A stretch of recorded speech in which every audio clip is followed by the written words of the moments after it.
នៅក្នុងថ្ងៃនេះខ្ញុំបាទសូមលើកយកអំពីនាគនៅក្នុងជំនឿខ្មែរវិញម្ដងនាគ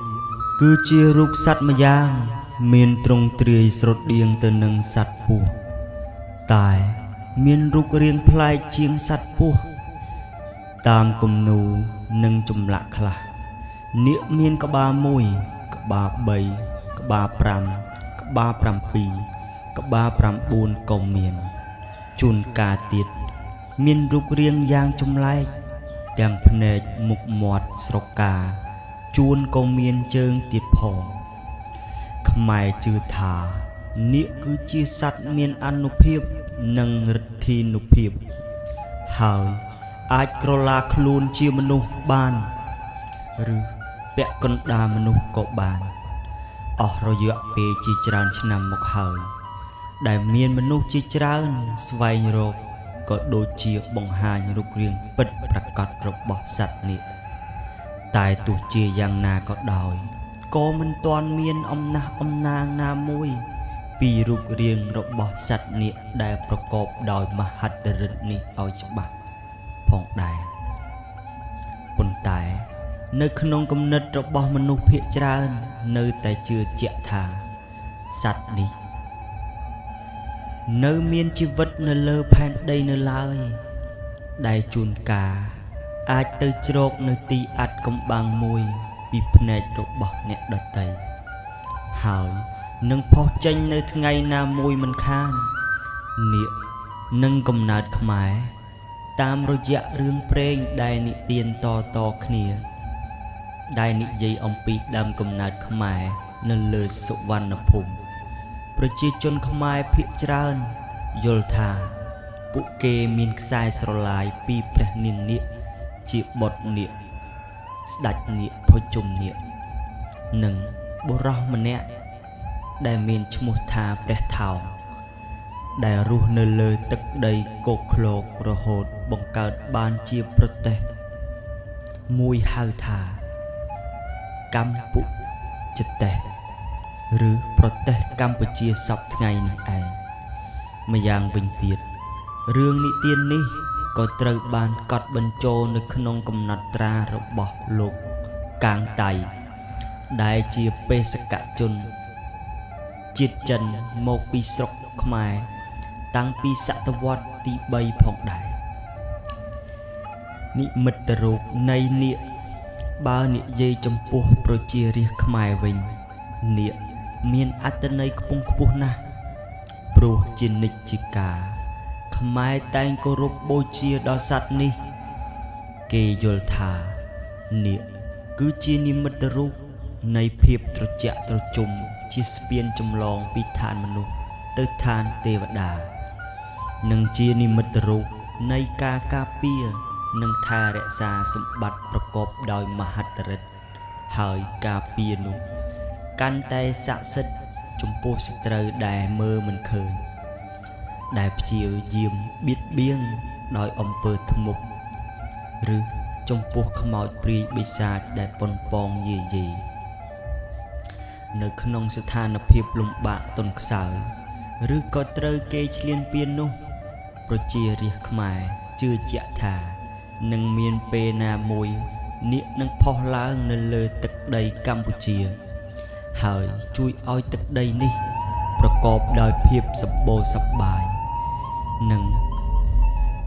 កំចាត់អស់មារសត្រូវទាំងពួង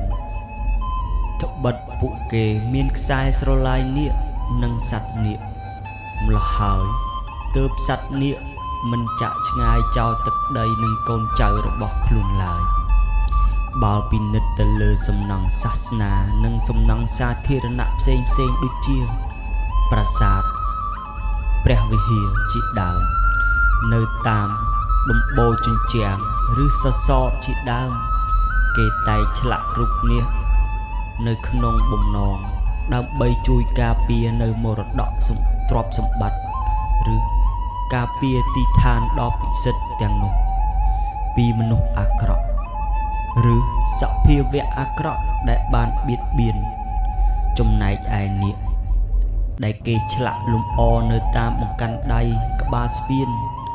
ឬតាមផ្លូវដើរមួយចំនួនផ្សេងទៀតនោះ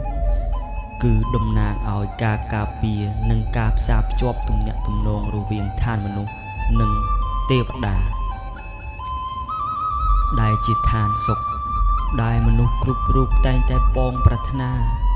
ចំណែកឯសម្ភារៈប្រើប្រាស់និងគ្រឿងតុបតែងលម្អខ្លួនទាំងឡាយដែលមានឆ្លាក់រូបនាគដោយពួកគេមានជំនឿថាធ្វើឲ្យអ្នកប្រើប្រាស់កាន់តែមានមហិទ្ធិឫទ្ធិនិងកិត្តិយសហើយក៏ជានិមិត្តរូបនៃភាពត្រជាក់ត្រជុំដល់ពួកគេថែមទៀតផងក្រៅពីនេះនាគក៏មាននីតិជាក្បាច់លម្អផងដែរដែលខ្មែរតែងតែបង្ហាញរូបនាគផ្សេងគ្នាខ្លះឆ្លាក់រំលេចជាក្បាច់ភ្ងានិងរូបរាងផ្សេងគ្នាទៅតាមការចង់បាននាគនៅក្នុងជីវភាពប្រចាំថ្ងៃបើយើងមើលពីជីវភាពប្រចាំថ្ងៃរបស់ប្រជាជនខ្មែរវិញយើងនឹងឃើញពិធីការជាច្រើនដែលតាក់ទងទៅនឹងនាគដែលពិធីទាំងនោះសុទ្ធសឹងតែជាពិធីនាំមកនូវសិរីសួស្តីជ័យមង្គលដល់ក្រុមគ្រួសារដូចជាពិធីបំពុះនាគដែលធ្វើឡើងនៅពេលដែលក្មេងប្រុសសាងភ្នោះជាសាមណេរនៅក្នុងព្រះពុទ្ធសាសនាចំពោះរឿងយល់សប្តិបើសិនជាឃើញនាគមានន័យថាជាប្រផ្នូលល្អហើយអ្នកនោះនឹងមានជោគមានជ័យល្អនៅក្នុងរឿងការងារនិងគ្រួសារហើយបើអ្នកនោះសុបិនឃើញសត្វពស់មករួមរឹតខ្លួនវិញមានន័យថាចិត្តដល់គូហើយដូចនេះពស់ដែលនៅក្នុងយល់សប្តិនោះគឺគ្មាននរណាដែលក្រៅពីគូរបស់អ្នកឡើយគូរំលឹកផងដែរថាកាលពីសម័យអង្គរនៅសតវត្សទី13អ្នកកត់ត្រាចិនម្នាក់ឈ្មោះថាជីតាខ្វាន់ក៏បានសរសេរអំពីរឿងមួយអាចថាជារឿងចចាមរាមដែលថាជារៀងរាល់យប់ព្រះមហាក្សត្រត្រូវយាងឡើងទៅលើប្រាសាទមួយដែលប្រាសាទនោះមានឈ្មោះថាប្រាសាទភិមានអាកាសនៅក្នុងព្រះបរមរាជវាំង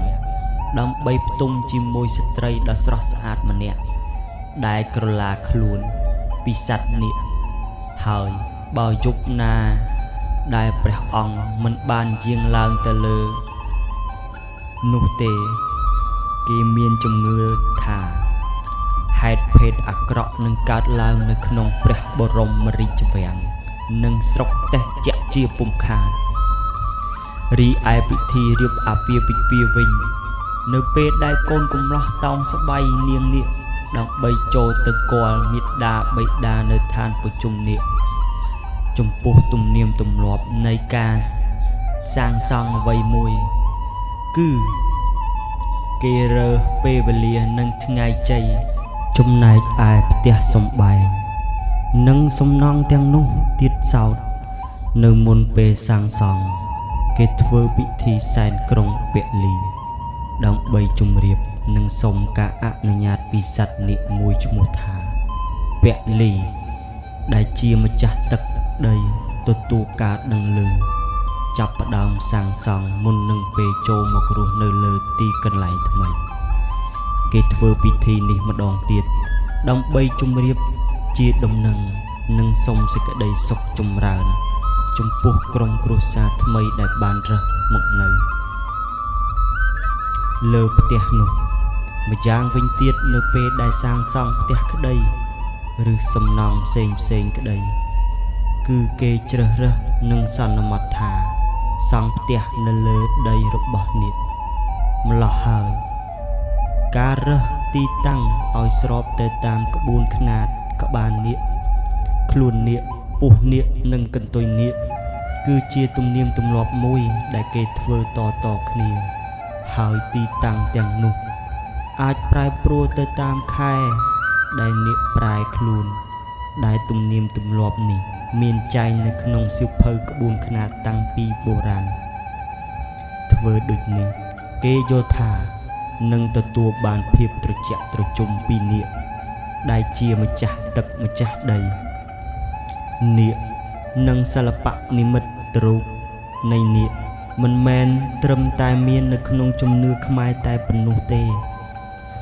សូម្បីតែនៅក្នុងសិល្បៈនិងសាសនាសឹងតែមានគ្រប់ពេលវេលាផងដែរការបង្ហាញខ្លួនមានរូបរាងនិងលក្ខណៈខុសៗគ្នា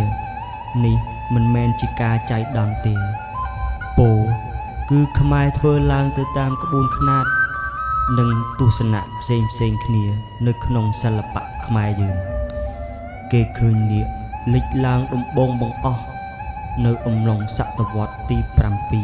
7រចនាបថសម្បូរព្រៃគុកនៃប្រាសាទខេត្តកំពង់ធំតាំងពីពេលនោះមកនាគមានបង្ហាញកាន់តែញឹកញាប់នៅក្នុងរចនាបថក្រោយៗរហូតមកដល់ចុងសម័យអង្គរ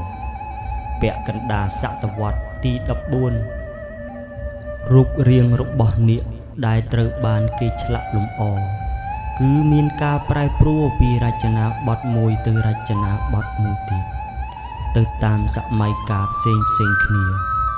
និងទៅតាមឥទ្ធិពលសិល្បៈពីតំបន់ផ្សេងមកលើសិល្បៈខ្មែរ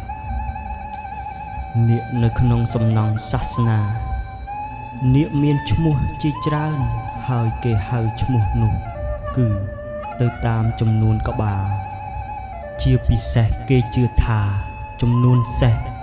គឺជាតំណាងឲ្យភាពមិនចេះស្លាប់នាគទាំងអស់នោះមានក្បាល3ក្បាល5ក្បាល7ក្បាល9ចំណែកឯនាគដែលមានក្បាលមួយវិញគេច្រើនតែប្រទះឃើញនៅសម័យថ្មីនេះ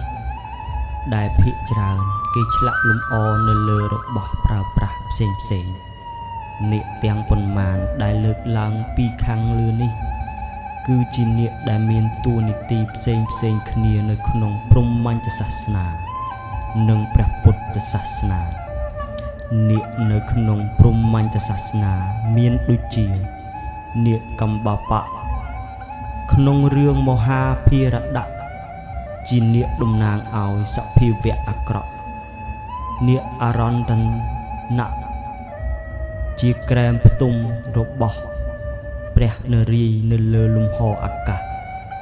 នាគវណ្ណសុគីនាគពីស្រកីឬសេរសាសគឺជានាគដែលពពុះទេវតានិងអសូរកាយយកមកធ្វើជាខ្សែពួរដើម្បីកូរសមុទ្រទឹកដោះរីឯនាគនៅក្នុងព្រះពុទ្ធសាសនាមាននាគមុចលិង្គមានក្បាល7ដែលនៅចាំការពារព្រះសម្មាសម្ពុទ្ធពេលទ្រង់សមាធិចំនួន7យប់7ថ្ងៃដើម្បីការពារភ្លៀងខ្យល់និងកម្ដៅជួនកាលនាគក៏ត្រូវបានបែងចែកជា4ផ្សេងគ្នាផងដែរគឺទី1ហៅថានាគសួរមានមុខងារជាអ្នកថែរក្សាវិមានទេវតាទី2គឺនាគអាកាសមានមុខងារជាអ្នកទម្លាក់ទឹកភ្លៀងទី3គឺនាគលោកបាលមានមុខងារជាអ្នកថែរក្សាសមុទ្រទន្លេនិងទី4គឺជានាគរក្សាកំណប់ទ្រព្យមានមុខងារជាអ្នកថែរក្សាទ្រព្យកប់នៅក្នុងដីសេចក្តីដូចដែលបានបរិយាយខាងលើខាងដើមនេះគ្រាន់តែជាឧទាហរណ៍នៃផ្នែកខ្លះស្ដីអំពីនាគតែប៉ុណ្ណោះមិនបានបញ្ជាក់ឲ្យបានគ្រប់ជ្រុងជ្រោយទាំងអស់ទេប៉ុន្តែឆ្លងតាមការបកស្រាយទាំងនេះអាចឲ្យយើងយល់ថាបានថាជំនឿទៅលើសត្វនាគបានចាក់ឫសយ៉ាងជ្រៅនិងមានភាពស្មុគស្មាញនៅក្នុងធ្នាប់គំនិតរបស់ខ្មែរគ្រប់រូបការបង្ហាញនៅក្នុងសង្គមជីវភាពរស់នៅប្រចាំថ្ងៃសិល្បៈការតុបតែងលម្អ ឬស្ថានបត្យកម្មនោះសុទ្ធសឹងតែមានវត្តមាននៃនាគជានិច្ចព្រោះប្រជារាស្ត្រខ្មែរយល់ថាខ្លួនមានដំណរពូជពងនិងមានទំនៀមទម្លាប់ភ្ជាប់ជាមួយនឹងនាគតាំងពីយូរលង់ណាស់មកហើយ